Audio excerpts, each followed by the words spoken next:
sarap magkaroon ng best friend.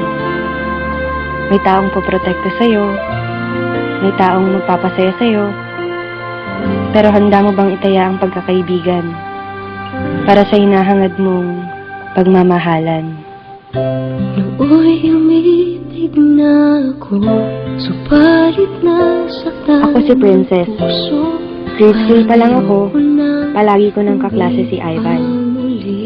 Magkaibigan kasi mga magulang namin, kaya kung nasan ako, nandun rin siya.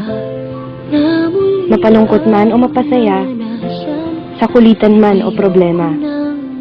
Yan si Ivan, ang taong lagi kong kakampi sa buhay.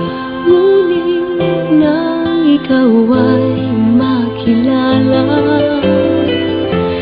biglang napago ang nadarama. Para sa'yo, ako'y ibig pang muli. Dahil sa'yo, ako'y ibig nang muli.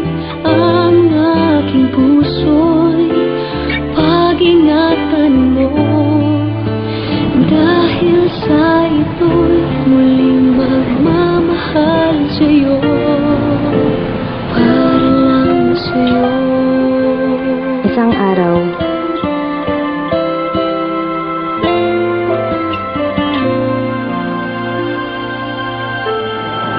bakit ka naman sumalit ka pa?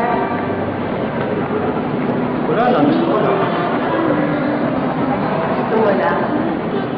Alam mo bang delikado yun? Alam ko naman ang pinapasok ko. Ang dami-dami sumasali sa ulat. Ano ko ba? Ang tulad mo Matapos ang araw na yun, iba, at sa'yo lamang nakita ang tunay na pag-ibig laging hinahanap. Buti na lang ika'y nakilala. Binago mo ang nadarama. di na siya nagpaparamdam. Di na siya nagte-text. Di ko na rin siya nakikita sa school.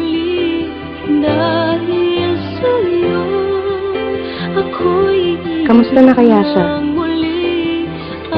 Pinuntahan ko siya sa bahay nila. Pero hindi ko siya naaabutan. Namimiss ko na yung best friend ko. Namimiss ko na si Ivan, ang lalaking lihim kong minamahal. Hanggang isang araw, Ano ba talaga nangyayari, Sir Ivan? Bakit? Wala. May hindi ka sinasabi sa akin eh. Ano ka na ako sabihin sa'yo? Ba't di ka na pumapasok? Ba't di ka na nagpaparamdam sa akin? Ba't di ka nagre-reply sa mga text ko, Ivan? Ivan! Ano ba talaga nangyayari sa'yo? Ba't ka ba nakangirap sa buhay ko? Ano ba kita?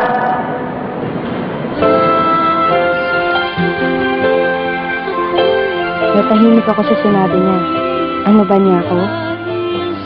Isa lang akong hamak na best friend. Hanggang doon na lang yun. Umalis siya at di na nagpakita. Di na rin ako nagte-text. Di na rin ako pumupunta sa kanila. Makalipas ang 2 linggo, may natanggap akong balita. Nasa ospital daw si Ivan. Malubha ang lagay. Para lang sa'yo, ako'y di na muling mag-iisa. Ikaw na nga ang hindi hintay ng puso ko.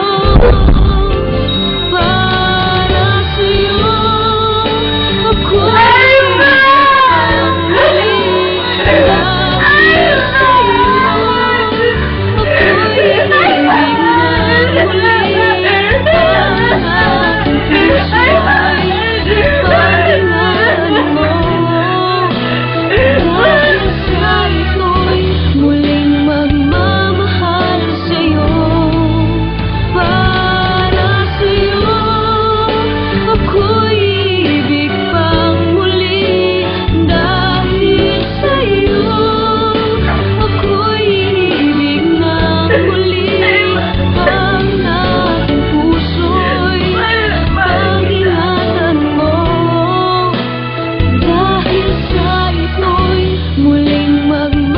ito ng cellphone ni Ivan.